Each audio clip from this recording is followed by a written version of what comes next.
Hello and welcome to The Hero Spouse. I'm Kendra Ruth, here to answer one of your questions about marriage and midlife crisis.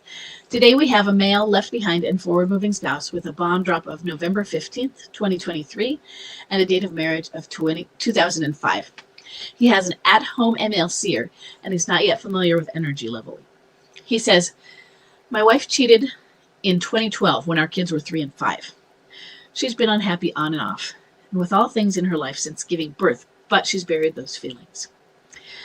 Like a switch one day, she said her inner voice was too strong to ignore, and now all she has to be about her, regardless of who gets hurt." Well, that's pretty script MLC, yes.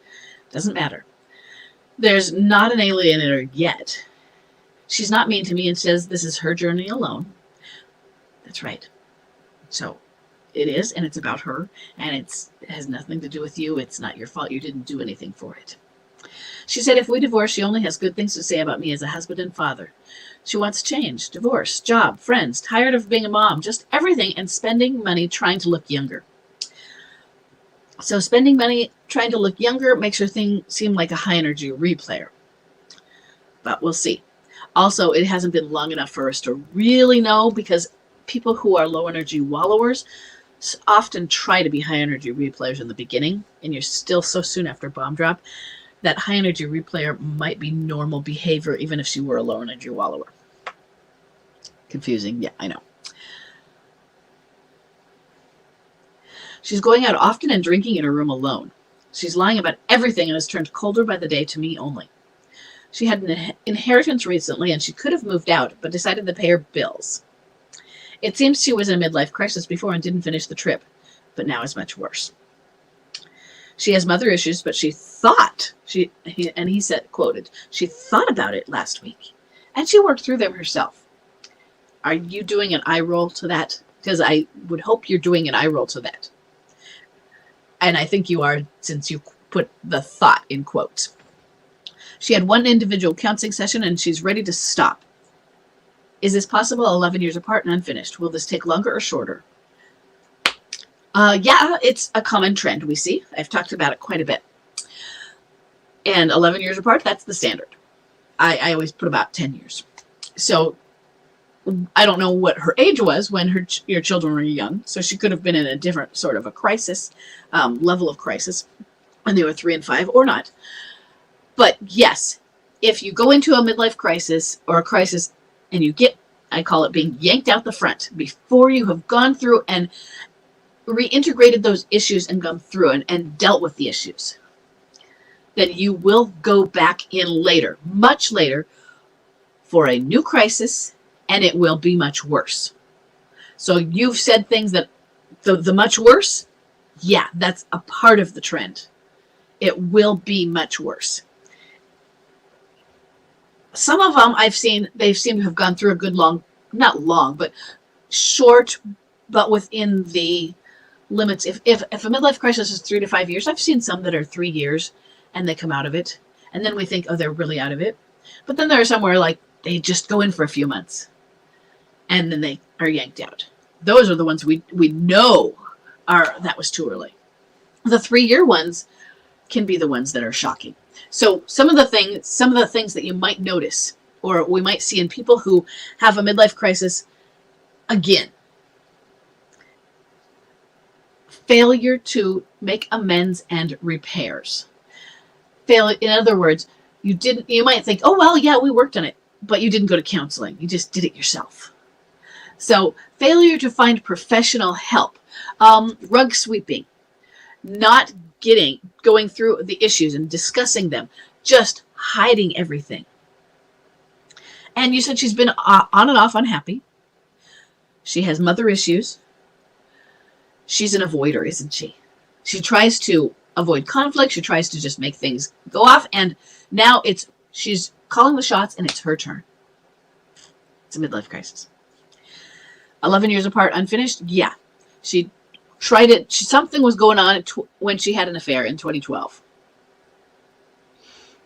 And it didn't get resolved. It didn't get figured out. So she is now in it for a much worse crisis. You're right. It is worse. Right now she's at home. It's recent after bomb drop, and females are more likely to stay at home for a longer period than men because they're taking care of the kids, because there are children involved. And women are less likely to move out. They might try to get you to move out. Don't do it. Don't move out of your house. The person who wants out gets out. That'll be more indicative of what type energy level she is going to settle into. Your job? What can you do to support her? Yes, work on that, but your job is to heal. Your job is to get yourself to a point of emotional stability and that you're emotionally regulated, so that when she's not emotionally regulated and she's coming at you and she's having problems, or she's just feeling sad and depressed, you're there. You are a solid force for that. In other words, if, let's say, there wasn't a midlife crisis, but you had a spouse who was just extremely depressed, full, dangerous clinical depression, what kind of caregiver do you want the spouse to be? That's who I want you to be. I want you to be that kind of person that can deal with that. They're going to be holding feet to the fire, but there's also, maybe, do we need medical help for the depression if it gets that way? Does she need intervention if she's drinking too much? You need to get yourself so that you are detached and healing. And that is an ongoing process, because this is going to get worse. You think it's much worse now.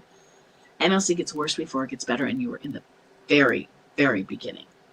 You are not even 2 months from this bomb drop. And it is going to get worse. And if you notice that it doesn't get worse and suddenly everything seems better, and 6 months, oh, we're all reconciled? No. Because you don't want this to happen again in another 10 years or 4 months. So there's that 10-year gap that you're experiencing now. Sometimes we see it as an MLC seems to get better, but then they get worse again only a few months later. That would be the same crisis, the same arc. With a 10-year gap, I call it the new crisis. So she can come and go into a vacation from her crisis. That is months, so that seems long to you. From the broader perspective, I see it, looking at all of the cases I've seen, I'd say that's short. So also, she could go mixed messages and cycle towards better and worse. All of these things may be part of her crisis. And your job is to be there as a stable force for your children, for yourself, for her, for your finances, and get yourself healed. There are no guarantees about what is going to happen with your marriage. But the odds are against every one of us. It sucks. And I don't mean outside of MLC. I mean within MLC, when we're in a midlife crisis, the odds are against us. And it's our job to protect everything that we can, including ourselves. So you put the oxygen mask on yourself. Take care of your children, take care of your finances, and be there as a supportive force of grace for your wife. Okay? I'm sorry you're going through this, and I hope this is helpful. I will see everybody in the next question.